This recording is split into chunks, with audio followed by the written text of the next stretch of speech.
যখন একটা মানুষ নিজের একটা পা হারিয়ে যায় তো কোনোদিন ফিটনেসের উপরে মানে নিজের ফোকাসটা রাখবে না। আমি ওইখান থেকে মানে যখন বাড়িতে বসে থাকতাম বা অফিসে গেলে बैठो बैठो तुम छोड़ दो तुमसे नहीं हो पाएगा বা যে কোনো আত্মীয় স্বজনের বাড়িতে গেলে তুমি বসো বসো তোমার থেকে হবে না আমরা করে দিচ্ছি, এই জিনিসটা মানে সব সব জায়গায় শুনতাম। বডি ওয়েটও বেড়ে যাচ্ছিল।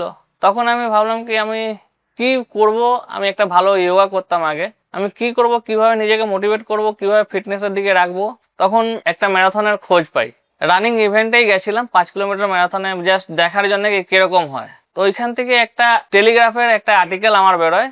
ওই আর্টিকেলটা আমাকে এত মোটিভেট করলো কি একটা প্রথম ইভেন্টেই গিয়ে আমার এত বড় আর্টিকেল বেরিয়ে গেল কি এখানে ভালো একটা জিনিস হতে পারে। আর ওইখান থেকে জার্নিটা স্টার্ট।